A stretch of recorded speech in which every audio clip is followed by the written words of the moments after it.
There we go. Good evening. This is America's Mayor live on Thanksgiving night, 2024. And a very happy Thanksgiving it is. That's for sure. Since, in my view of the world, God just delivered us from the destruction of America and gave us a chance to rebuild America based on the foundation that has been set for us by our predecessors, not just by our founding fathers but all of the generations before us that valued a country based on certain principles that were immutable. Um, our founding fathers believing they came from God, most of us believing that, and those who didn't believing that they were immutable. They adhere in nature. They're rights that we have that Joe Biden or Kamala Harris or the communists can't take away from you. Oh, I'll not mention them all, but I mean they're pretty much summarized in the Bill of Rights, aren't they?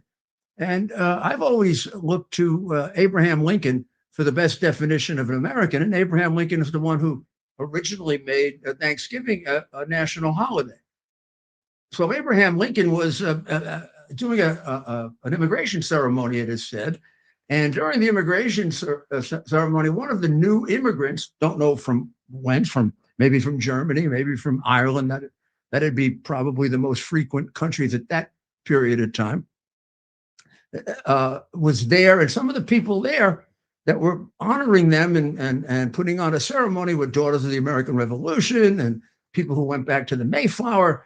And he said to Abraham Lincoln, it could take a long time for me to be as good an American as they are. They go all the way back to the Revolution and to the Mayflower. And Abraham Lincoln looked at him and said, "That's not the test of a good American." He said, "America is not a country that's based on one race or ethnic group or national group, whatever, or religion. America is based on those who share certain immutable values that come from our founding, from our Declaration of Independence and from our Constitution and from our Bill of Rights. And those who understand those best and follow them most faithfully are the best Americans. They may be here a day, they may be here 200 years, but that's the test. If they don't understand it, don't follow it, they're not good Americans.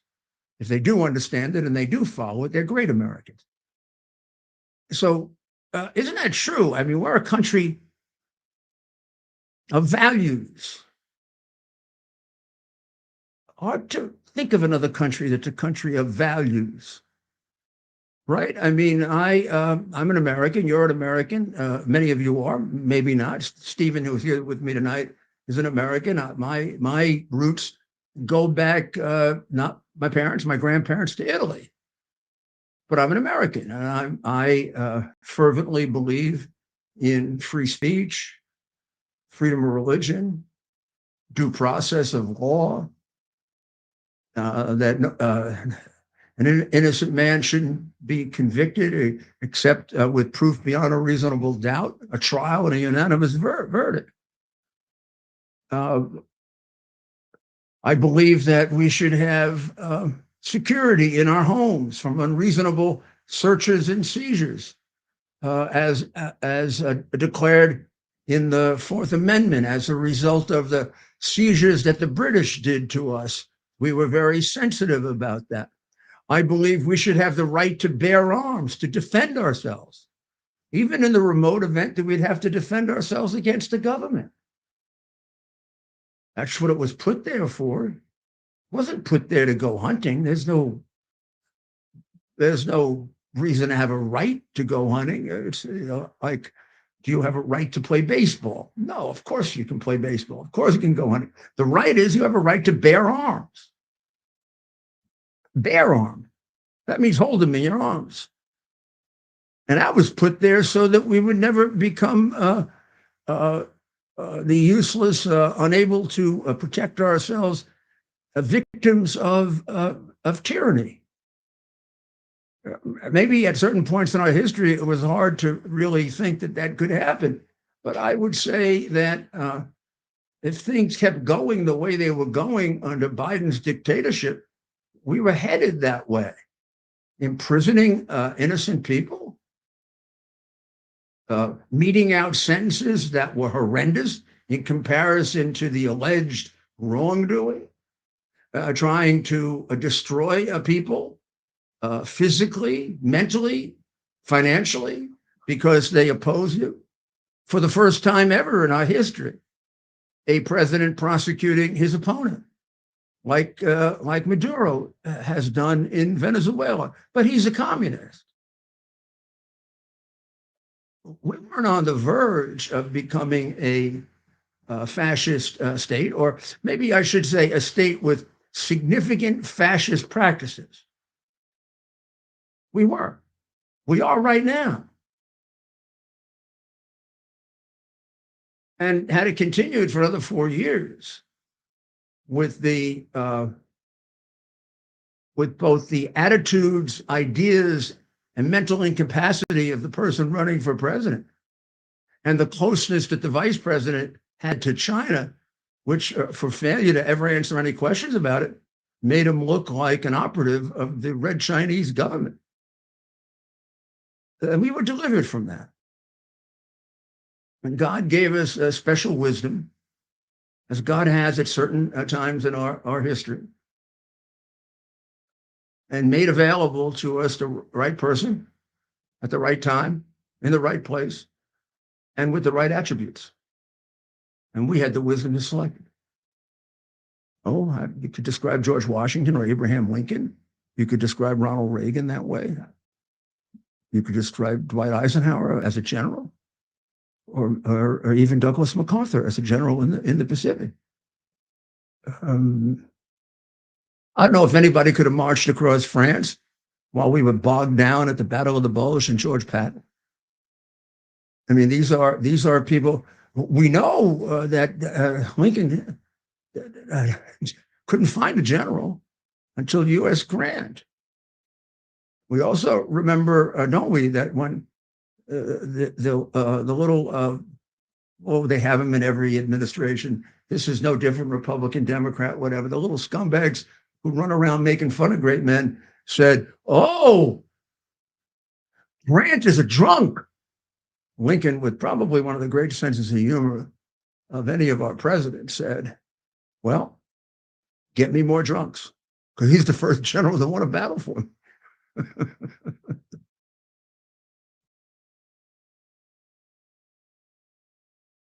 But he did it again for us, because we are a special country, and there's nothing wrong with that.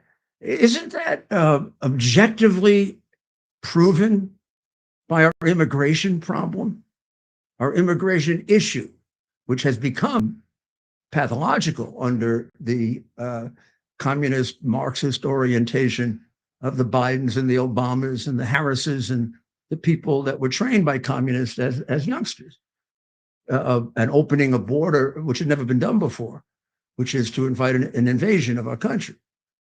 But long before that, this is the country without peer that people want to come to.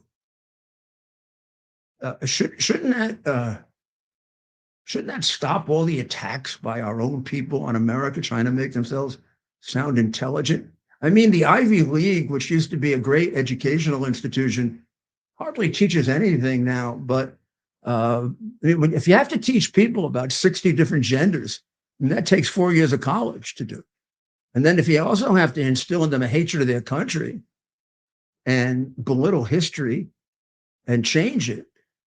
I mean, if people are emerging from those institutions hating their country, they're not teaching history, because it'd be impossible to objectively read history and hate America. Would it be possible to objectively read history and find that America did things wrong? Of course.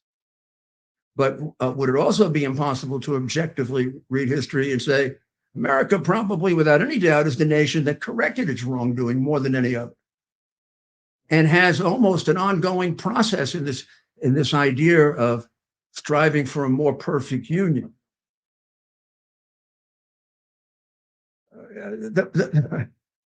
To see these ignorant, ill-educated, dirty, violent demonstrators in the street demonstrating in favor of a homicidal terrorist group, Hamas, against a great democracy that's had to forge a place for itself against all odds and against centuries and centuries of prejudice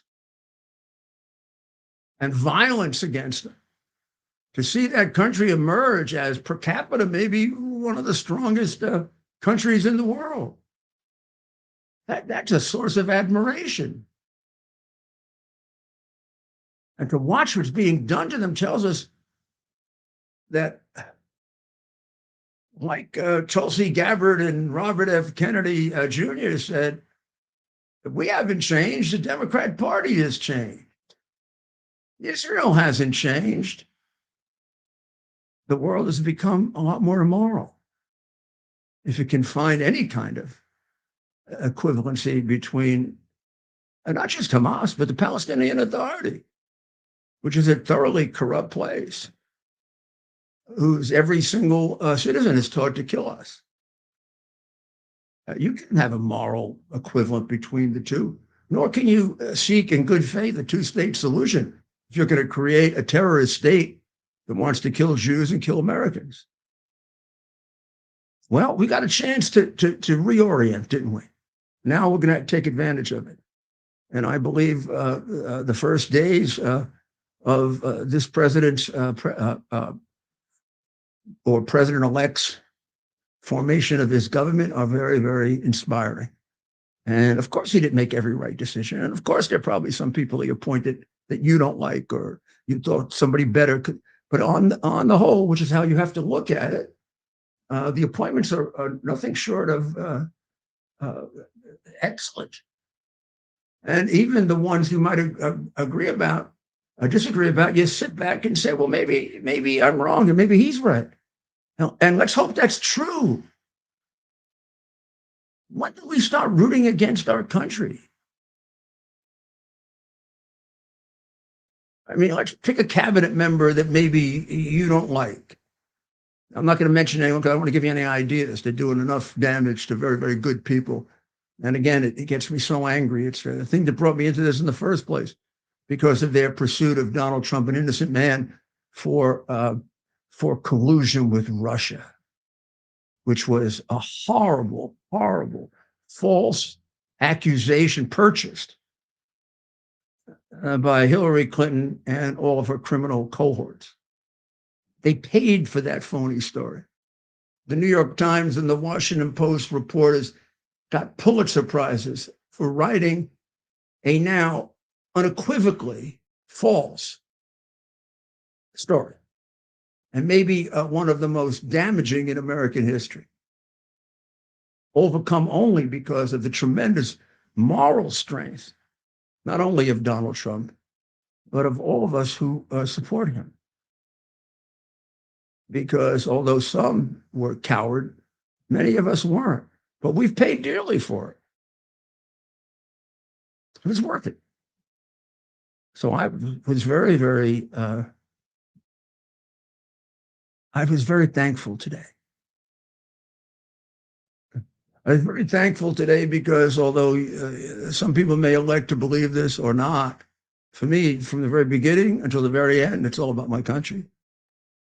That's why I did what I did as U.S. Attorney and Associate Attorney General, Mayor of New York. That's what I did on September 11th. And that's why I came to the defense of Donald Trump. Of all those contributions, the last one may turn out to be the biggest and the most patriotic.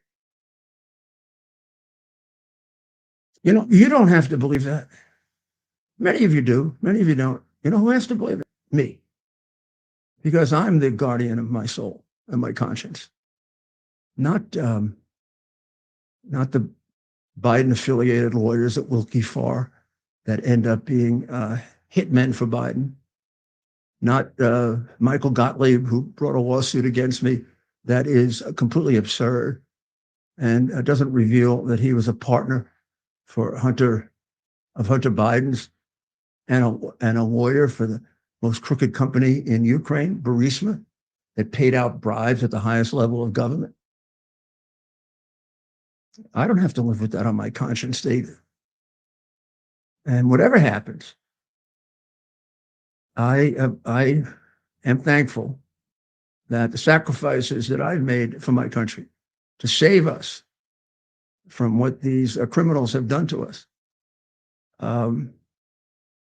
seem to have worked out. And they seem to be working out. And it wouldn't be so without the strength of Donald Trump, and even more important, the will of God. So happy Thanksgiving to everyone.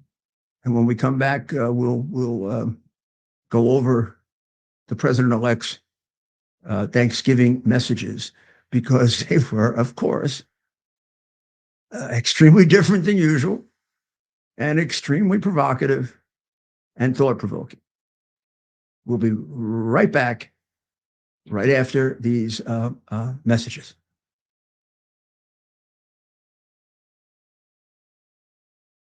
I don't have the commercial. What? I don't have the commercial. You don't have the commercial.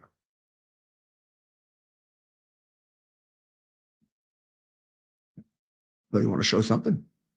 You got something I'm on? showing that. I don't know. What are you showing? Just pictures? Oh, now you're back. Well, we're back. We are without our genius Ted tonight. And Stephen is filling in for him and trying very hard. Ted is on his way.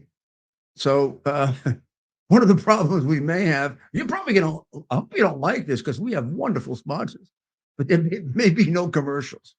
Usually at this time, I think we pay either Tunnel to Towers or Rudy's Coffee. So let me do Tunnel to Towers off the top of my head, since I was there at the beginning of it, the day it started. Tunnel to Towers builds smart homes for catastrophically injured warriors, domestic and foreign. They build smart homes for police officers and first responders and members of our military who lose the use of their arms and legs, and therefore lose that quality that's so important to all of us, but particularly to them, because these are individual heroes, independence. And they build homes, and they've become so good at it. I watched them when they started, and I watch them now, and I sit back amazed at what Frank Siller and his people have accomplished, both his family, the Siller family, and his family, Tunnel to Towers. And what they've accomplished is God's work. You know, John Kennedy said that here on earth, the work of God is truly our own, and they're doing the work of God. And they build these homes, and men and women who are unable to really take care of themselves the way their independent spirit would require them to do, get the maximum amount of independence with these modern devices that make it possible for them to take care of themselves. And of course, those are increasing and becoming more sophisticated. And I go back to when we began and now, and it's really remarkable. Of course, they update everything. Tunnels to Towers also is there if, God forbid, one of our heroes loses his or her life in the line of duty. They're there to pay off the home. They're there to comfort and offer advice and help to the family that remains. And now they've taken on the battle for veteran homelessness, which really emerged in stark relief when we looked at, let's say in New York, Mayor Adams throwing veterans out and throwing out American homeless to bring in these large numbers of migrants that he was offering super benefits to. I describe Adams as creating an Uber sanctuary city where you get more money than any place else. He tended to blame and accuse Governor Abbott of racism, which was completely indefensible. The reason these people will come into New York is Biden was completely violating the law by letting them come in without any interruption at all, virtually inviting every criminal around the world or terrorist group or organized criminal group or drug group or sex trafficking group. He got free license to come in. But then Adams was compounding it for New York by making New York one of the 2 or 3 most attractive places to come. So we got a larger number than others. And now we find that he was giving out contracts for huge amounts of money for services for these people, and that's under investigation by I don't know if it's by the Eastern District or the Southern District. The case for which he was arrested is a troubling case. It's a case in which they're prosecuting for upgrading travel. It doesn't sound right, but it does sound like Biden kind of fingered him because he criticized Biden. But I'd be very careful in drawing a conclusion about this either way. It could be that that the Justice Department, for the wrong reasons, focused on him and now have come up with a really significant set of crimes that go to the unbelievably overpriced homeless contracts, and then even more overpriced contracts for the illegal aliens. It kind of explains why he would do the contradictory thing of condemning Biden for bringing so many people in, but continuing, even as he did that, and asking for more money to invent giving them a credit card if they came here. It was hard for me to function. What's he doing that for? It's like you don't want the people to come here because you can't afford them anymore. You're asking for help for the government to do it. You're not in a great position to ask for that help because you invited them here. And now you're adding to it by giving them a debit card that they don't get most other places. There's a whole set of contradictions in that. And long before all of this happened, my prosecutor's mind seized on a possibility. I don't know if it's true, but they're investigating it. And let's keep an open mind. But an open mind means he may be innocent, may also be guilty. Let's see. In any event, we're going to try now to take care of our sponsors.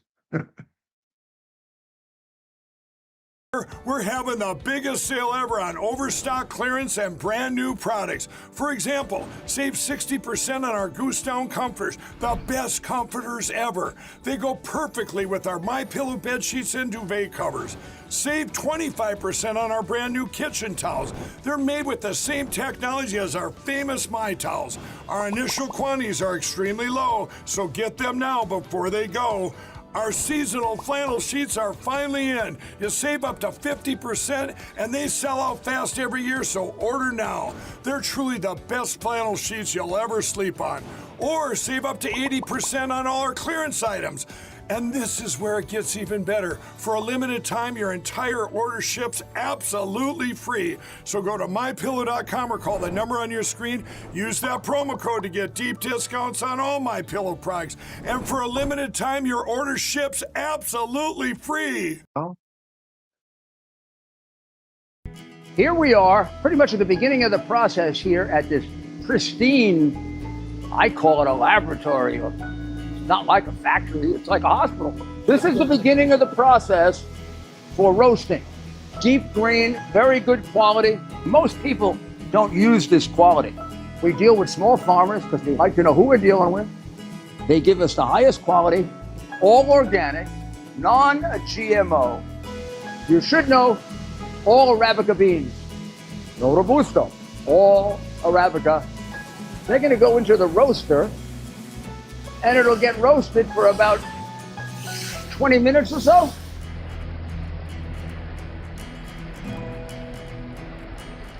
Oh my goodness, look at these.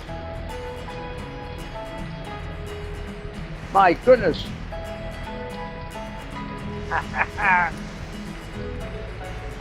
You're gonna want to specially order these.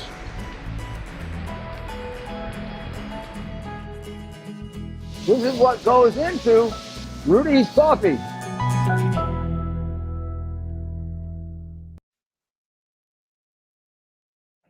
This is Rudy Giuliani back with you live on America's Mayor Live on Thanksgiving 2024. So why don't we, if we can get this clip up, show you a part of the president's message. You a blessed and joyful Thanksgiving. Nearly 400 years ago, the Pilgrims gathered with Native Americans to give thanks to their first harvest. Just over a year before, in September of 1620, the Pilgrims set sail on the Mayflower to settle a new land where they could live and worship freely. They came to this continent with few resources, but rich in faith, courage, and dreams.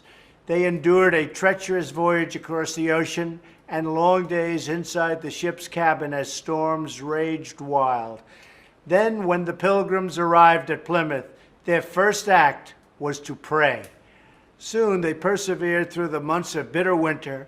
With the help of Squanto and the Wampanoag tribe, they survived and began to build a new home for their families. On their first Thanksgiving, they came together to rejoice after their harvest and praise God for his provision.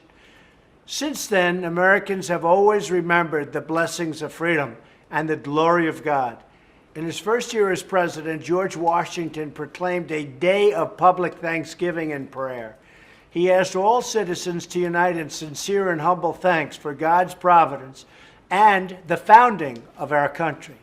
And in the midst of the Civil War, President Lincoln made the last Thursday in November a national holiday. He called on Americans to come together with one heart and one voice to thank God for his gracious gifts and to ask him to heal the wounds of the nation and to restore it. Today we give thanks for all of the pilgrims, pioneers, and patriots who have gone before us, and for all those warriors who have kept us safe and free.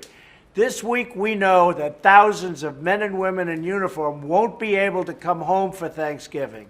They're standing watch around the world, facing down our enemies and defending our great American flag. We're eternally grateful for their courage, heroism, and sacrifice. We also thank Americans at home who serve their fellow Americans in need of a helping hand. Families who care for the sick, bring food to the hungry, and provide a loving home to children across the country. This year, in the face of painful hardships, we have seen the incredible strength of the American spirit. Neighbors helping neighbors, strangers helping strangers, and citizens reaching out for those in need. And we thank God for the police, firefighters, paramedics, and rescue workers who put themselves in harm's way to save others. The people of this nation come from all different backgrounds, but we are all one people and one American family. We all share the same heart, the same home, and the same glorious destiny. And we are all bound together by the common bonds of love, loyalty, and affection that make our country into a wonderful home. Together, we give thanks for the loved ones who grace our lives and for the heroes who protect our nation. And we ask for God's continued blessings on this magnificent land. We're very, very happy on this Thanksgiving Day. Thank you, God bless you, and God bless America. Well, that was a very, very inspiring message from our new soon-to-be leader. And after a number of years, almost 4 without a president, boy, do I feel safer. But here's a message that he put out on Truth, which only Trump could do. First, you should know that yesterday, as part of his Thanksgiving celebration, he had with him Medal of Honor recipient Staff Sergeant David Bellavia, and he put the Medal of Honor on him. And Sergeant Bellavia said that the military morale has already improved and changed since he's become the president. But what I wanted to do is read to you the message that he gave to. I've got to find it here. The message that he gave to everyone, including the radical left. Having trouble finding it. So first, I'm going to tell you about a message that he got from President Putin. Now, it's hard to know how to interpret this. So I'm going to read some of it to you. And I'm going to ask Stephen to think about it too. Putin said he believes, I think it was yesterday, that Donald Trump is in danger as he gets ready for his inauguration. Here's a quote of the translation. What was most striking was not even that absolutely uncivilized means of struggle we used against Trump, absolutely uncivilized, up to and including attempted murder, and more than once, Putin said at a press conference in Kazakhstan today. He then added ominously, by the way, in my opinion, he's not safe now. Now, some people could read that as a threat from him. I don't think this is a threat from him. Now, this could be an opportunity to criticize the United States, which, of course, we've given him by the way we've acted. But I kind of agree with what he's saying here. I think he is in danger. But let's go on. Taking questions for over an hour before departing from the Collective Security Treaty Organization summit, he lambasted how Trump was treated in the run-up to the 2024 election. The biggest thing for me was that while attacking Trump as part of the election campaign, they not only subjected him to humiliating, unfounded judicial proceedings, but also bashed his family, his children too. Even common thugs don't do that here, Putin said. I told you at times some of the things they do were worse than the mafia, but Putin described the attacks on Trump as beyond gangsters since they don't target women and children, but leave them alone. He continued, it's men that fight with each other. But these people did target the family. It's just vile. Another clear sign of the moral decline of the current U.S. political system. This year alone, Trump has survived 2 assassination attempts, which are still not anywhere near completed in terms of the investigation. Plus, the first one was done by the only person in America that's never been on social media, nor the only person in America we know nothing about. The first attempt in Butler, I can't find a single thing the Secret Service did right. And this is something I know a lot about. I used to do it. So I'm not telling you this off the top of my head. You tell me any security measure they took that was correct. They went ahead with a ceremony with an outstanding threat. You never do that. And then they did it without being careful. Any amateur would have realized that that building wasn't covered. Whenever I've been with him, this goes back to 2016 when I travel with him every day, 3-4 stops, maybe because of my prior background being involved in the Hinckley case for Donald Trump and also being responsible as mayor of New York numerous times for the safety of 2 different presidents and maybe 15 or 20 world leaders. Every September is a nightmare for the mayor of New York if he's a sincere person, because there's the risk that any one of these world leaders will be killed in your city. And my police department, our police department, thank God, is the best at it, but no one's 100%. That building not being covered is like a neon sign. A non-professional would realize you could shoot him from up there. And they didn't cover it. And they didn't have weren't on the same frequencies as the local police, and they didn't have a meeting before. I mean, I go on and on and on. So when we listen to Putin here, the Republicans will say, "Oh, it shows he's a friend." I don't know if it shows he's a friend.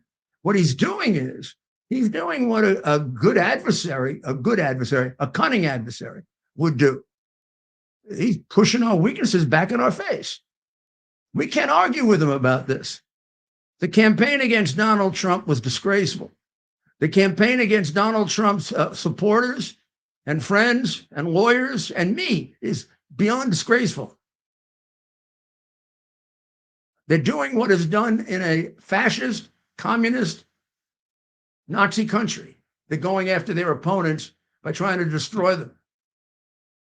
That's why Hunter Biden's law partner, who was a lawyer for the company that I exposed their criminality, brought a lawsuit against me, expending millions of dollars in legal fees for these two women he didn't know. And of course, he lies and says he felt sorry for the women. Or was he a part of the Biden lawfare, large assemblage of lawyers, including law firms like Kelly Dry, that will go after? I'm sorry, I keep saying Kelly Dry. It's a terrible mistake. It's Wilkie Farr. And I apologize again for saying that. I have no idea why I get the two of them confused. And there's nothing bad about Kelly Dry. So it's the Wilkie Farr law firm that we're talking about. And the original firm was Boies Schiller, because Hunter's partner and Gottlieb's partner was David Boies, who argued the Gore-Bush case in the Supreme Court. It is a 100% Democrat law firm. Wilkie Farr has to be too, otherwise they wouldn't tolerate a case like this. Kelly Dry, as far as I know, is a highly ethical and fine law firm. But I think Putin's message is correct. I think he is in danger. I think he is still in danger. And I really want to see those two assassination attempts investigated by something other than the FBI, because I don't trust him as far as I can throw him. Why would I? I mean, they tried to frame him several times. They held back the hard drive. Really was interesting that the day, I think it was the day before Thanksgiving, Zuckerberg came to have lunch with Trump. This is the guy who had put in $400 million, of which 90% was spent on boxes put in Democrat areas, none in Republican areas. And then you saw the pictures that were found stuffing those boxes with ballots. Who promised to stay out of this election when he realized Trump was going to win it, and did. Maybe it tells you something about what happened in the last election, that this one turned out the way it did. And Zuckerberg didn't have those boxes hanging around where they were stuffing them in like it was a garbage pail. And nobody could really check a damn thing. Particularly in Pennsylvania and Michigan, and the places where he was ahead on election night, all of which he lost. Rather strange, right? And all of which he won this time without Zuckerberg around. So Zuckerberg came and had lunch with him. Man, they're kissing a ring, huh? I don't know. Zuckerberg's got so much money, it doesn't matter. But the trip of Scarborough and Mika was probably extraordinarily damaging for them. I don't wish personal problems for either one of them. I really don't. Although they've said hateful things about me. I just don't think that you're allowed to feel that. It's counterproductive for you if you feel those things. I actually feel sorry for them, because it shows what it kind of shows how they have no character. Or here they were calling him Hitler, and they go kiss his feet. I mean, it's one way or the other, isn't it? So I guess it's a complete admission that they were totally lying about how strongly they felt about how terrible he is. And they were sucking up to their station.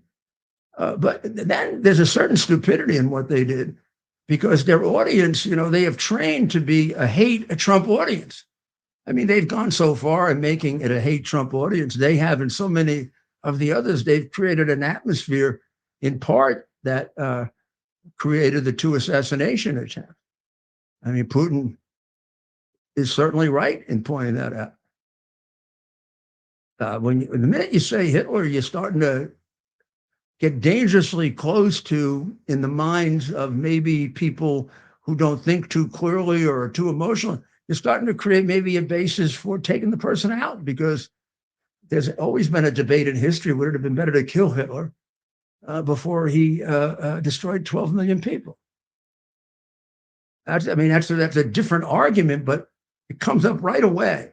So if I call you, oh, you like Ronald Reagan, or you like Franklin Roosevelt, or you like, I don't know, take a president that or you like Jimmy Carter, who appeared to be a failed president, that's not going to make anybody want to kill you. But if I say you like Hitler, we're talking about now those people who have tendencies to do this, like the two involved in this, or the many others who have attempted to take the lives of a president. Well, it looks like there's a lot he can get done. There's a lot he can get done right away in terms of getting this budget under control. The Committee for a Responsible Federal Budget, is going to lay out areas. That save money. One of the things that's going to be easy to do, and Vivek Ramaswamy has pointed this out. Trump is doing a lot of land. This is typical of Democrats. Happened to me when I was mayor. Deficit went up like, well, they were hiding the deficit also. I thought I was dealing with a $1.1 billion deficit. I was dealing with $1.7 billion deficit. But the giveaways are unbelievable by Biden. He just gave a $6.6 billion loan to Rivian, which is an electric vehicle rival of Tesla. Gee, I wonder why he did that. Is there anything that isn't political about them?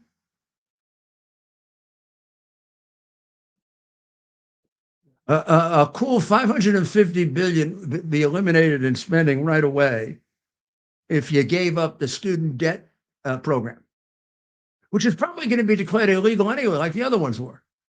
So that was just a sucker punch to the young people, like happened last time in the midterm elections, where it kind of worked. But we're going to forgive the loans, don't worry about it. Then it gets reversed by the court, and the kids get suckered into voting Democrat. This time, more than a majority of people under 30 voted for Trump. Maybe they don't like being made suckers out of. What do you think? So here's a little list in the Post. It says that they're giving about $1.4 trillion in savings, $550 billion to cancel that student debt program, which, as I said, may get canceled anyway. $150 billion doing away with policies involving forgiving the interest, not just the loan itself, but the interest on the loan. Some they're forgiving the loan, some they're forgiving the interest. You put them together, it's $650 billion. Also, $110 billion stopping debt forgiveness for borrowers reporting hardship in making repayments instead of extending the loan out and paying it over a longer period of time. Targeting $385 billion, targeting Biden's health care executive actions, including new Medicaid grants to states and eligibility rule changes. How about we do away with paying for mutilation of children? That'd be good, huh? Or all this gender nonsense where we are destroying our young people and playing with them and putting in their minds things that are, fleeting thoughts, and don't ever think it isn't for money. This is all this is all motivated by two things: by the attempt to try to destroy the fabric of our society, which is the Marxist goal, and like COVID and like the vaccine, to make billions and trillions. One of these surgeries is 400, 500 grand. The more you do, the more billionaires there are in the pharmaceutical and medical industry, which is turning out to be another mafia. 65 billion blocking coverage of questionable obesity drugs, in which the side effects are starting to look a little like the COVID vaccine, and halting nursing home minimum staffing standards, which are in many cases just basically concessions to the unions, so that you have, excuse the pun, featherbedding. That's a job that's like taking care of an empty bed, which I dealt with thousands of those in New York City that I had to lay off in order to get the city to first balance and then surplus. And 150 billion for all the carbon emission rules that mean nothing because China wipes out the good of anything we do in a day. Total 1.4 trillion. And that's just the beginning. So when they say you can't cut, they forgot about the fact that he's succeeding a president that spent money wildly, crazily, corruptly. You're not even going to feel this, most of this. I mean, most of this is to make Biden's pals and Democrats rich. All that gender surgery. It's not to help. Now turns out that hundreds of thousands of kids don't want to change their sex. And for a couple of thousand years in history, they didn't. They seemed to get by without doing it, which chopping off their genitals, right? Actually, in the Jewish religion, we consider that mutilation. Oh, by the way, it is mutilation, isn't it? Taking off an organ that God gave you at 12. I hate to bring back a sore subject, but Tampon Tim lets you go to Minnesota. They pay for the whole damn thing and they don't tell your parents, because Tampon Tim believes in the Marxist principle the child is the property of the state.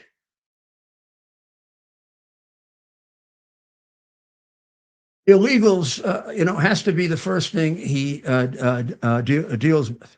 And he's already dealing with it, right? Had a conversation with the new president of Mexico, and very similar to his conversation with the last president of Mexico, who, by the way, I knew very well. He was a client of mine. And I knew that he would be able to deal with him. Because although the man is a socialist communist, he's actually a practical man who worked hard to reduce crime in Mexico until the conservative president interfered with it because he didn't want him to be a success. Look, it doesn't always work out the same way. Both sides have good and bad. It just so happens the Democratic Party got into a rut, starting with Clinton and hopefully ending with the Biden crime family.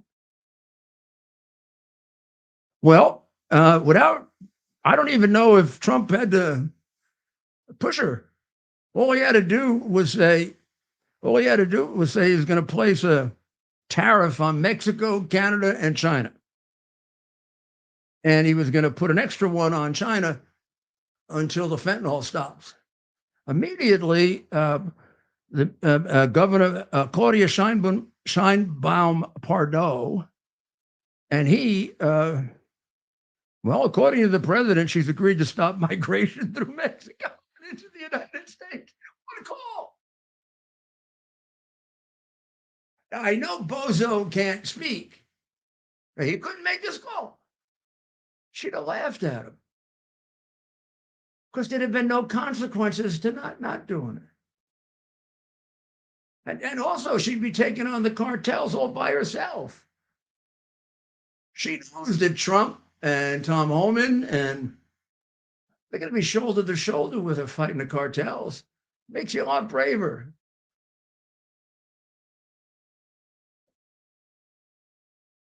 We also talked about what can be done to stop the massive drug inflow into the United States. Very productive conversation. Sheinbaum, like her predecessor, was a mayor of Mexico City. She's the first female president. And here's her take on it, okay? In a social media post, She confirmed that they are on top of the caravans that are headed to America to try to get in under the Biden, open border. We let everybody in and bring us your rapists and your murderers, and we don't care because we don't vet. And not only don't we vet, in most cases we can't because other countries don't tell us who these people are. For example, if they come in from Somalia, we have no idea who they are. They come in from Venezuela.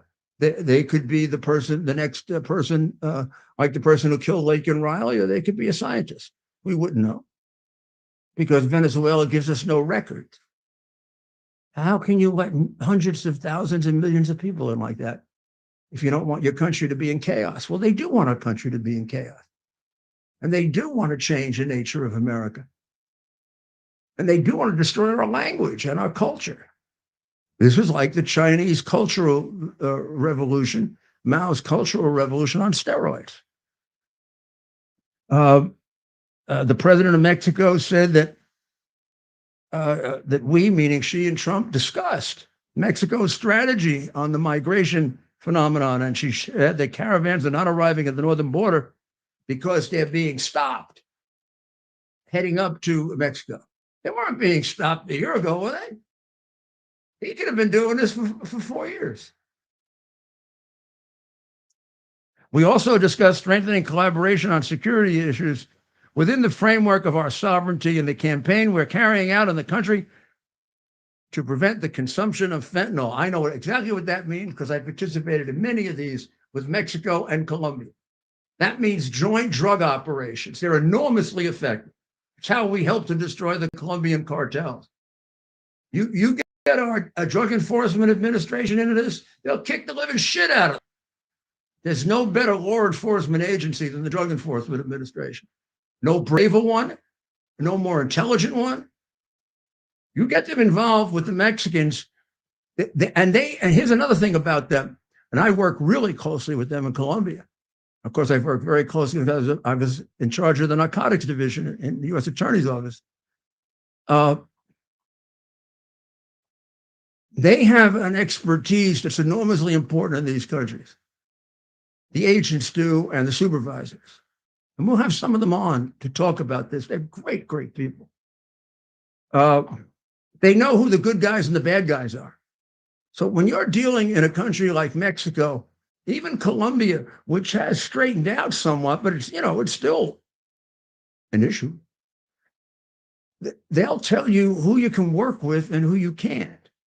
Now, how the hell do you think I reduced crime 42% in one Colombian city and 35% in another? Because I was able to bring in people that could help me find. I know they say, all the cops are crooked. They're not all crooked.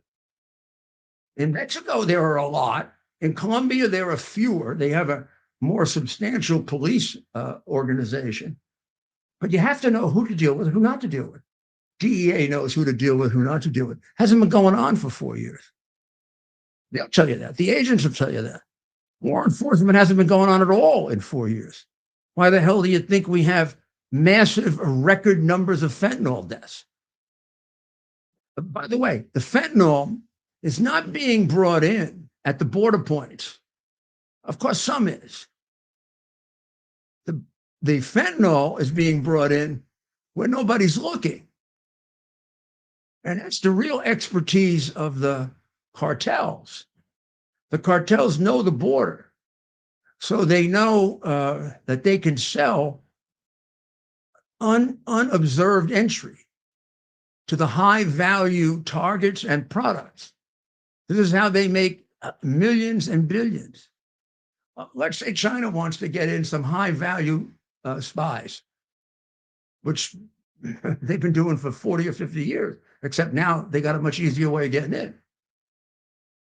Well, they'll make a deal with their 20-year partners, the Mexican cartels, and they'll bring them over at some area between the 100 miles between two border points. And they'll be here and they'll be treated great and everything will be set up for them. Suppose they want to bring in a very high value shipment of fentanyl. They're not going to risk that coming over bringing it in like they used to do with heroin and shoes. They're going to have a piece of the border that's completely secure. That's why they're making a fortune. That's why China's making a fortune. China is in a way conducting a war against us, right? They're killing us in large numbers with the fentanyl that they have a part in every case. I mean, they do the precursors. And then not only are they killing us, 100,000 a year, which should probably be more than a war, but they're making money killing us. And they are not getting equal returns. We're not killing them. If we had a war, they'd be killing us like in Ukraine. 700,000 Russians apparently were killed. I don't know if that's the right number. That's the number that comes out of Ukraine. They say 700,000 Russians were killed. I don't know how many Ukrainians, but it has to be something close to that.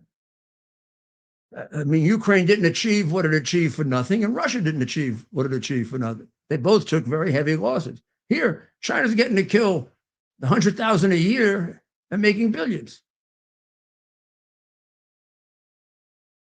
And as the president said, this will go a long way towards stopping the illegal invasion of the USA. And he said, thank you to the president of Mexico.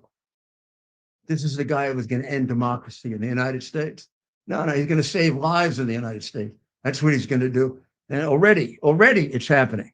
Already they're stopping the caravans from coming in. But that isn't the biggest of his problems. I told you many, many times that I had great confidence that he could seal up the border fairly quickly. The minute he appointed Homan, I said, it's not even a question. And I'm glad to see this good conversation. I mean, you could always get a difficulty with a world leader, but this woman seems to be, made out of the same cloth as her predecessor, whose social and political ideas I abhor, but who are common sense people where it comes to safety, law and order, and national security. So you don't work with them on distributing income, but you work with them on security, and you can both help each other. I mean, they would love to have a non-cartel Mexico, because to the extent the cartels are influential, they're so influential that sometimes it's questionable who runs the government. Well, they don't want that. What we see now also within the United States, I can't quantify the problem for you, nor, believe it or not, the people who even know more about it, the people at immigration, at DEA, because they don't know how many people came in. They simply don't know. When we look at the numbers for the people who were caught, Trump used to do catch and throw out, catch and detain. Yo-Yo and Cackling did catch and release to the tune of about 8 million people, given dates of 2029 to come back. However, remember I told you about all the room in between the people come over that way too. We never see them. They're not even gotaways. Don't confuse the gotaways with them. Gotaways are people that we see, but we don't have full information on. We may have a decent amount of information to sketchy information, but at least we know they came in. The ones who come in between the border crossings, we never get to see. And they are constantly coming in.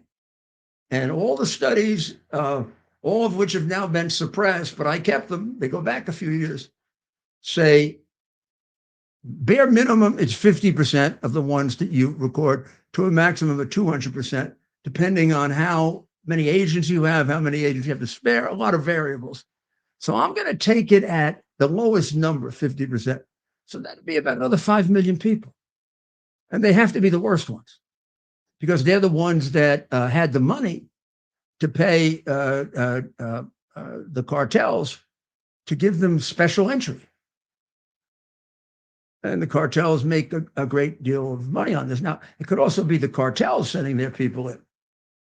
Well, that's why Tren de Aragua has, within 2 or 3 years, become a national organized crime group, fastest I've ever seen. Tren de Aragua, Train of Aragua.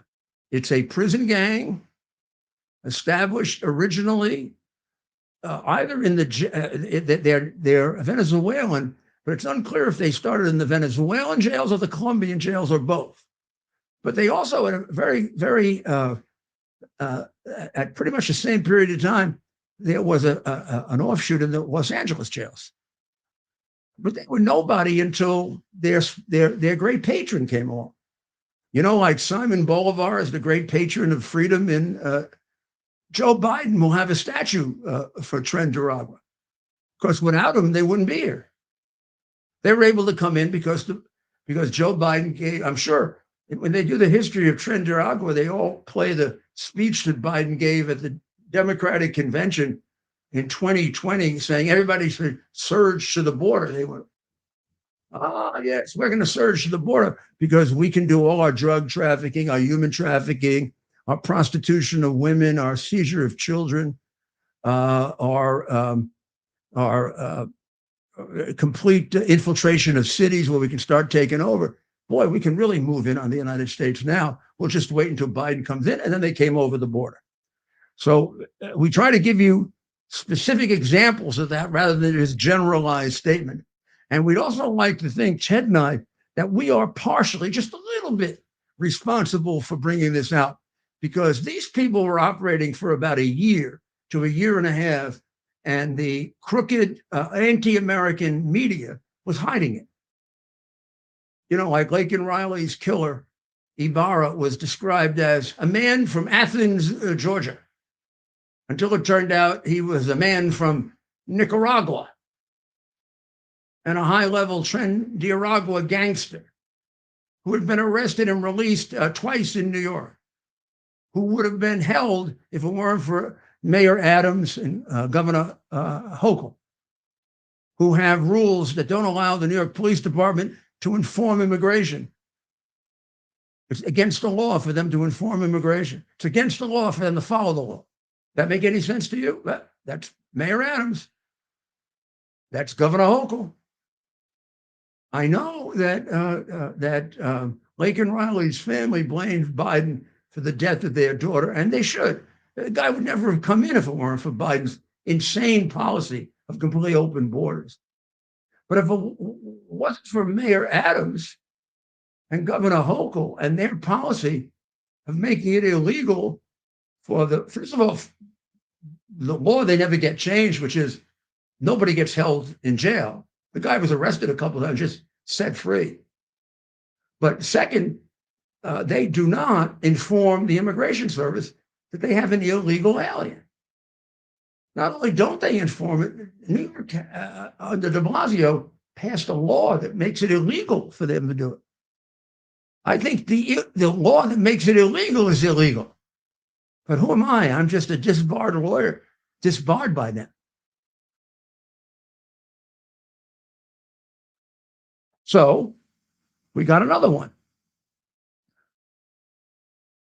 Adelvis Rodriguez Carmona was just arrested in Hamilton County, Tennessee, for running a sex trafficking ring out of a hotel and then going on a multi-state crime spree, which involved New York and 2 other places, where he was consistently set loose by Democrat state and local authorities and never reported to immigration.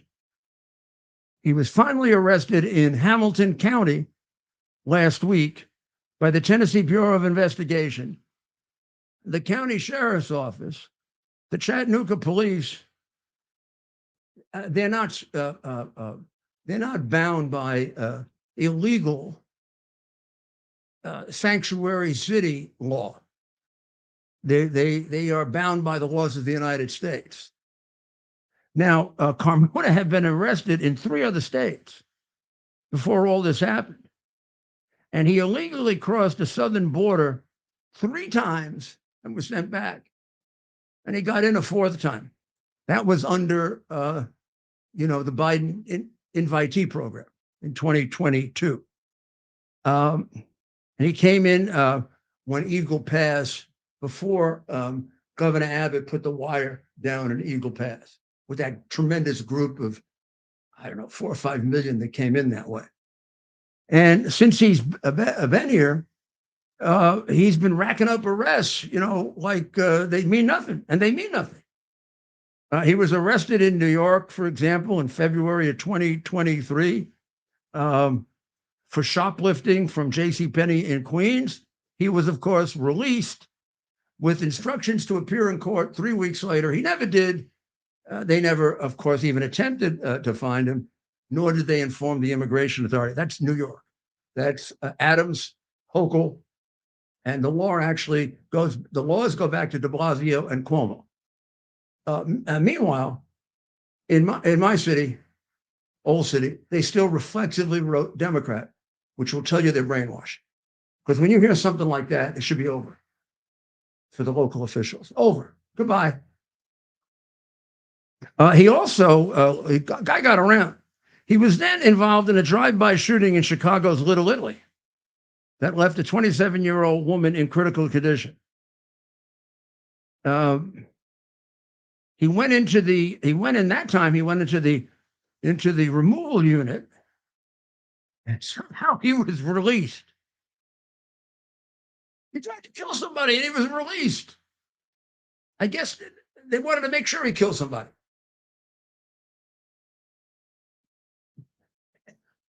I don't even understand this. I'm reading it, I don't understand it. He was released and he ended up in Tennessee, where he started this sex trafficking ring. And finally, Tennessee acted like adults and honest, decent law enforcement agents and Americans, and arrested him. And luckily, so far, he hasn't killed anybody, as far as we know, because he's got a whole group of crimes that he was arrested for. Let me tell you, in my experience, that's only a mere fraction of the crimes these people commit. We don't catch them for every crime. You want to take a look at the number of crimes committed and other people arrested? I mean, a good burglar who breaks into houses, he'll do 30, 40 houses before you catch him for one.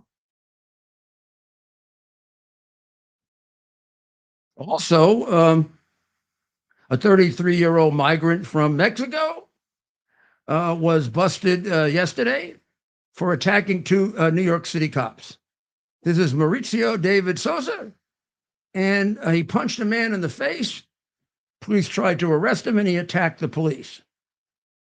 During his first 3 attempts, this is the guy, not the one before. That guy came over one time at El Paso. This guy, David Sosa, came over 3 times, was sent back, finally came over, got arrested 4 or 5 times, was set free, and then he punched out a guy and punched out the cops a couple of days ago in New York. So our cops not only have to deal with local and American criminals who disrespect them because of the activities of Black Lives Matter and many of the progressive Democrats who have caused the disrespect for police, but they got to deal with people that don't even come from here. I mean, that's the whole thing with, the migrants don't commit as many crimes as the Americans. Well, we're stuck with the crimes the Americans commit. Why should we import more crime? And by the way, that used to be true. That's complete garbage now. This is a particularly the largest in history. More people have come in the last 3.5 years than are all of the years of Ellis Island. And there is no guarantee that any of them is legal, is legitimate, because we have done little or no vetting of them. And when we attempt, we don't get the information back. So I'm sure they're not all criminals. But when they begin to know that, it then begins to skewer in the direction of more and more criminals. And so, I mean, it's astonishing how many of these people are criminals. 60% of the crime a month ago in Queens illegal migrants. So Trump is not exaggerating the fact that they're criminals. If we were talking about migrants 10 years ago, and somebody were to say Americans commit more crimes than the migrants, the answer would probably be yes, but still no excuse for illegal migration, because why should we add to our problems? And it wasn't that they weren't committing crimes. Some were and some weren't, just a smaller percentage. You had more people coming over for work. When Adams started his stupid jobs program, he got 5% to cooperate. What he should have done is workfare, which I did, which is put them all to work. If they had to work, they'd leave New York City so fast it'd make your head spin. Why are Democrats? I don't know. It could be a stupid question. So the Biden administration in the last hours wanted to take down the razor wire that Abbott put up in Texas to stop people from coming in. They haven't done it. They haven't done it for 2 years. Now they want to take it down. Just so we got to put it back. Well, the Fifth Circuit Court of Appeals in a 2-1 decision stated and said that the state of Texas is seeking not to regulate Border Patrol, but only to safeguard its own property. And therefore, it's perfectly legal. And in a 2-1 decision, they've stopped Biden from taking down the wire that would prevent people from coming in. And their administration has changed, and they want to take the wire down so more criminals can come in, like the group we just talked about.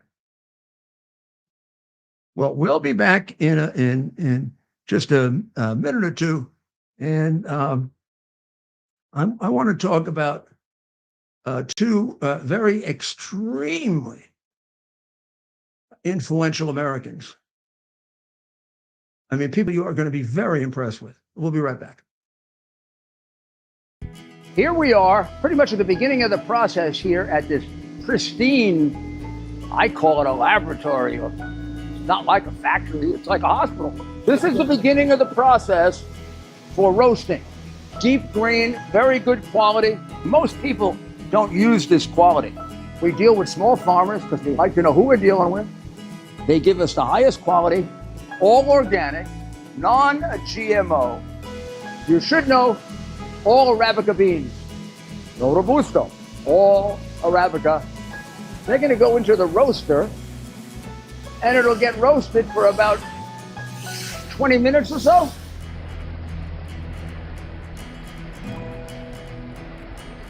Oh my goodness, look at these. My goodness.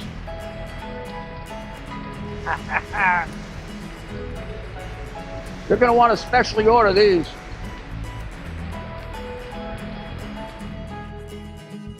This is what goes into Rudy's coffee.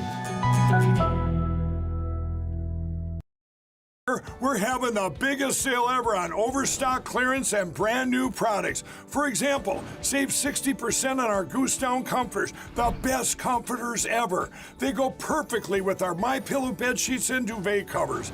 Save 25% on our brand new kitchen towels. They're made with the same technology as our famous My Towels. Our initial quantities are extremely low, so get them now before they go. Our seasonal flannel sheets are finally in. You save up to 50% and they sell out fast every year, so order now. They're truly the best flannel sheets you'll ever sleep on. Or save up to 80% on all our clearance items. And this is where it gets even better. For a limited time, your entire order ships absolutely free. So go to MyPillow.com or call the number on your screen. Use that promo code to get deep discounts on all MyPillow products. And for a limited time, your order ships absolutely free. You're not leaving America, right? This is Rudy Giuliani back with you on Thanksgiving night 2024, a particularly noteworthy Thanksgiving because we have a great deal to be thankful for. One of them is Sharon Stone is leaving the United States, but not without joining was it Biden who called this garbage? Yes. And she called us well, she called us Nazis. And Hillary called us deplorables. And Raleigh calls us wonderful because Raleigh is a good American dog. He really is. Now I'm going to show you Raleigh. Let's go. There he is. This is Raleigh, the super dog. This is Stephen's dog, Raleigh, who I've become very, very attached to. He is, I think maybe you're going to see why in a minute, because I have a jerky for him. Oh, look, I got just these little ones. He's too, why don't you finish those off? Yeah. Take those. Just take them. He had good Thanksgiving dinner. I don't want you to think this is all he's getting. His daddy gave him a very, very good Thanksgiving dinner. But now we give him a nice piece here. You like that, Raleigh? Good boy. Good boy, Raleigh. Good boy. So Raleigh wants to wish everyone, we'll give him a little more, a few more jerkies. I'm going to save a little for later. So he has a good night snack. Here you go, Raleigh. There you go. Would you like to bark? Want to bark? Look at him. See, he's just interested in the food. We'll have more later, okay? So Sharon Stone and that guy Baldwin, you know, the one who killed the woman, and said that the gun, he didn't press the trigger of the gun. The gun went off accidentally, I guess from wind. Right, only reported case of a gun shooting a bullet without a trigger being pulled. Very interesting gun. And then because he's a Democrat, progressive, liberal, they let him off. Well, now I think they're reinstating the charge. I don't know. The one who didn't get off is the poor girl that he killed, because she's dead for good. And he was pointing it at her.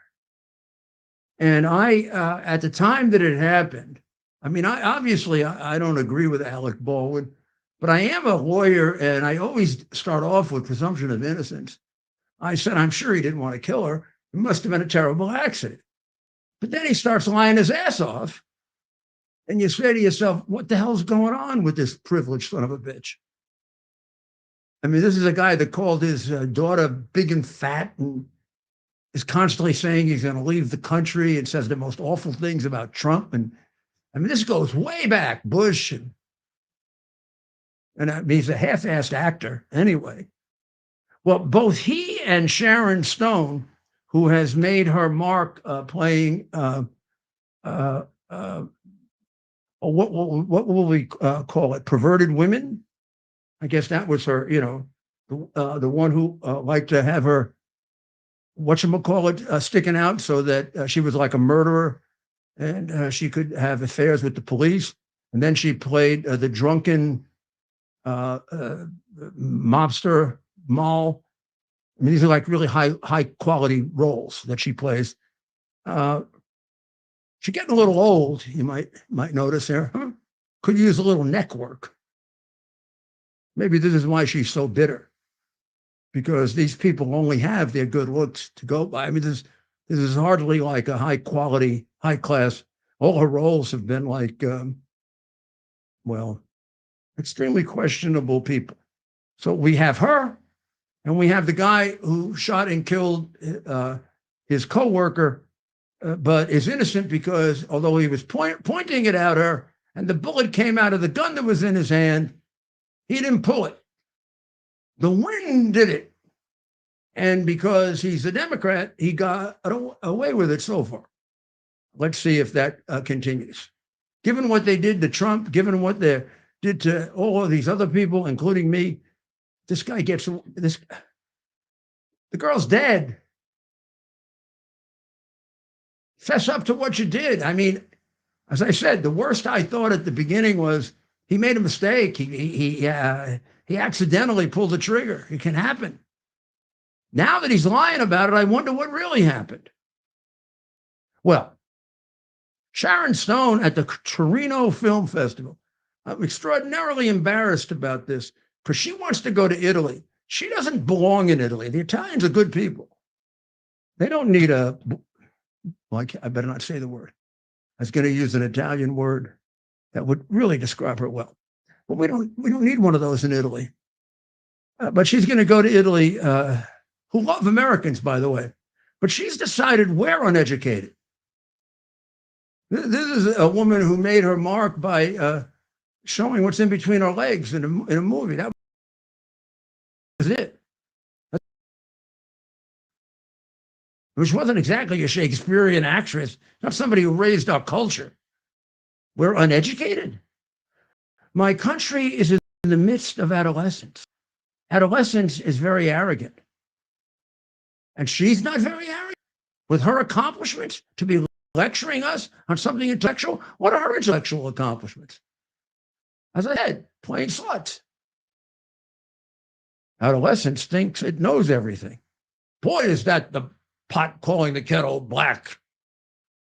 So Americans who don't travel, who 80% don't have a passport, who are uneducated, are in their extraordinary naivete. Do you want the clip? Yeah, let's play the clip of this American hating actress who plays sluts. Adolescence is naive and ignorant and arrogant. And we are in our ignorant, arrogant adolescence. We haven't seen this before in our country. So Americans who don't travel, who 80% don't have a passport, who are uneducated, are in their extraordinary naivete. What I can say is that the only way that we can help with these issues is to help each other. Now, we can't just say that women should help women, because that's the only way we have survived so far. We must say that good men must help good men, and those good men must be very aware that a lot of your friends are not good men. And you can't continue to pretend that your friends are good men when they are not good men. And you must be very clear-minded and understand that your friends who are not good men are dangerous, violent men, and you have to keep them away. Was she talking about Baldwin? Must have been. I mean, violent. I mean, he's not only did he kill that girl, but he's been smacking people around, including women, forever. Maybe she's talking about Alec Baldwin, and I have it confused. She's not talking about Republicans. But I don't think so, because I think she's in a movie with him, kissing him and doing all kinds of crap with him.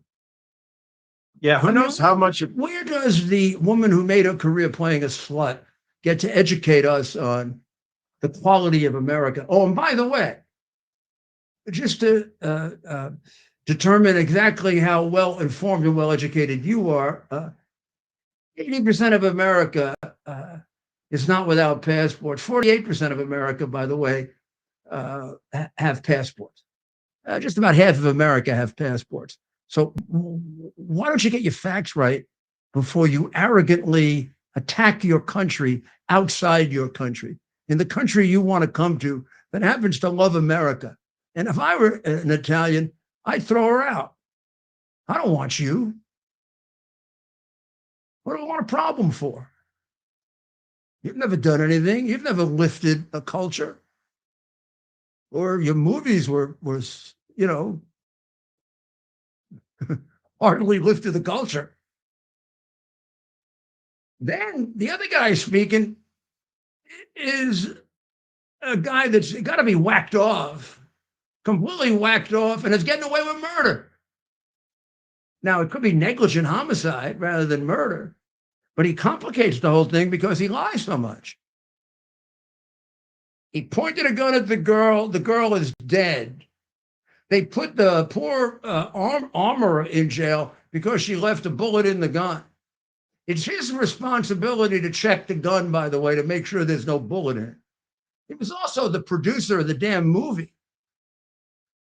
Well, he never checked whether there was a bullet there. That alone should be negligent homicide. If the other girl went to jail for it, what she went to jail for because she's nobody? And he doesn't go to jail because he's a big shot Democrat that's been on 30 Rock and an asinine show and who beats the hell out of women, beats the hell out of people, gets into fights all the time, and referred to his daughter as a thoughtless little pig when they were discussing her weight. And his statement was, Americans are very uninformed, as if he's some kind of intellect. I've listened to him. Geez, I think he's got an IQ that breaks 2 figures, but just about. Americans are very uninformed about reality, what's really going on with climate change. Are you kidding me? Ukraine, Israel, you name it. All the biggest topics in the world. Americans have an appetite for a little bit of information, unlike the highly intellectual Alec Baldwin, who has an appetite for a great deal of information. He just likes to smack women around and accidentally kill them. And he wants to preach to us. And isn't it embarrassing that these 2 people, a woman who made her career playing a slut and somebody who claims that he didn't kill a girl because the gun went off by osmosis, are representing our country and are lecturing us? I think the Italians see right through it. Also, the Italians are not going to be impressed by that neck. I mean, she's done so much work on her face. You'd think she'd tighten up. Tighten up that damn neck.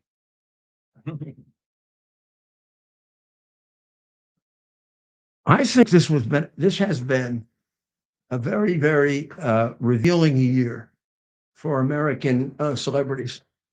As everything they said there about arrogance and immature and insecure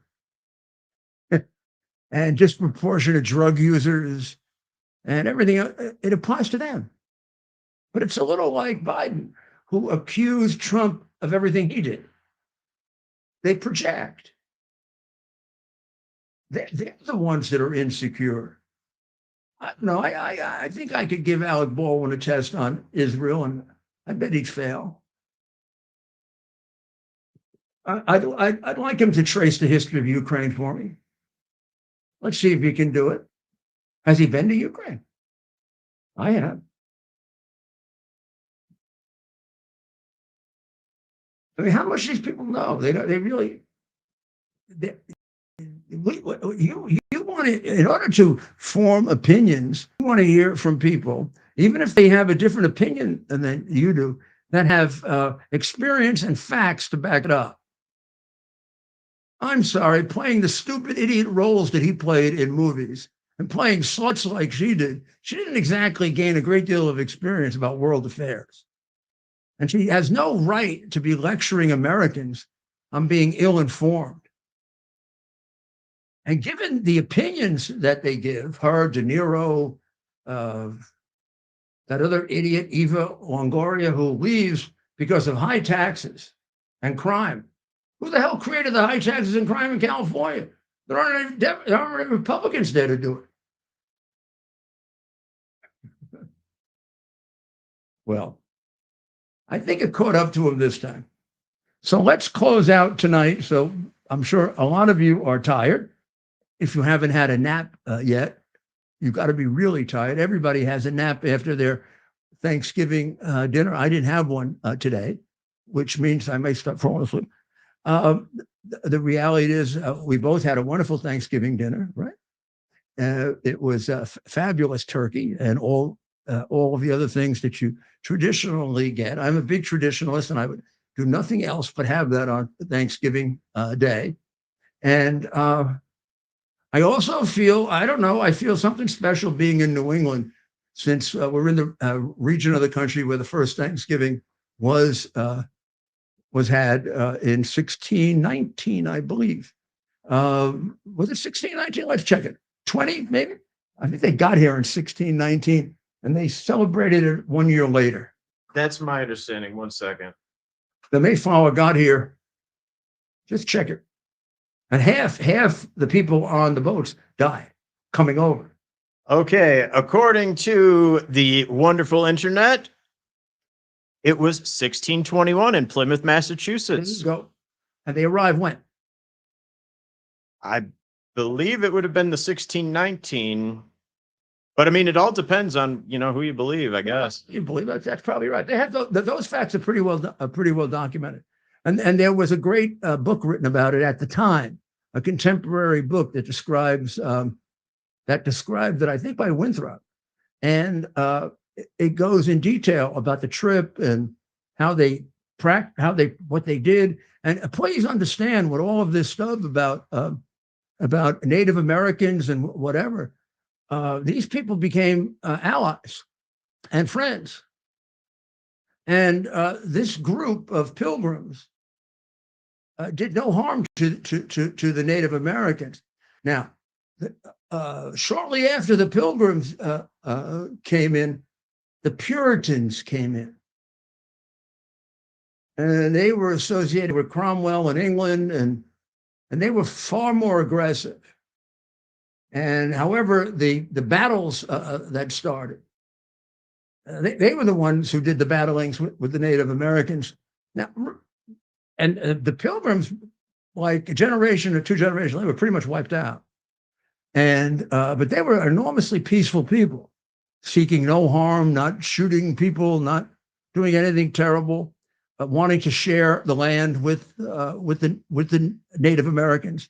The Native Americans appreciated the help they gave them. They appreciated the help that the Native Americans gave them. One of the Native came to live with them for the rest of his life. It's a very, very different picture than the left-wingers who want you to hate your country tell you. It's not a perfect picture, but it's a lot more human a picture than you think. And also, when you consider all this, you have to consider that the people they were interacting with, some of them were very violent and frighteningly violent. Okay, let me just add a little point of education here. So in 1607, 104 Englishmen and boys arrived to start Jamestown settlement. Mm-hmm. And so that was the first permanent settlement in North America. And anyone who's been to Williamsburg knows how much fun it can be to dress up in the old garb. They've got a fabulous reconstruction there in colonial Williamsburg. Yeah. I mean, that's one of the great things you should take your kids to see if you want to make them Americans. You can go there. You can see colonial Williamsburg. Jamestown is like 20 minutes away. Mm-hmm. You can see the first settlement. Now you can do the same thing at Plymouth in Massachusetts. They've got a very nice reconstruction there of what happened. And they have the Rock, the Plymouth Rock. You can see that. But what I do want to urge on you as we finish this Thanksgiving show is no one is denying that there were atrocities by the settlers against the Native Americans. On the other hand, there were also great contributions by the settlers to a country that was, for purposes of history and civilization, non-existent. That was then made into the greatest country on earth. What things wrong done in the creation of that? Yes. What things right done? Yes. The question as to whether or not, well, we'll leave that for another time. Let's just be thankful that God guided us here, that gave our forefathers and mothers the courage to endure what they had to endure, and that we passed the test this year of wisdom and common sense. When the avalanche to the opposite is like a tsunami, it's overwhelming. But I have so much confidence in our people that I'm very, very optimistic about our future. And I have confidence in our leadership now. If you have confidence in the leadership and the people, you're going in the right direction. So God, thank you very, very much for favoring the nation that you've been so good to. And please also extend your love and grace to the people that are engaged in war now, huh? People in Ukraine who are being killed needlessly, and the people in Israel, and the people in Iran who live under horrible conditions and Nicaragua, and other parts of the world, and continue to grant us blessings here in America, because we do share what we have with the rest of the world more than any other country has ever done, including the lives of our young people. So happy Thanksgiving, and God bless America.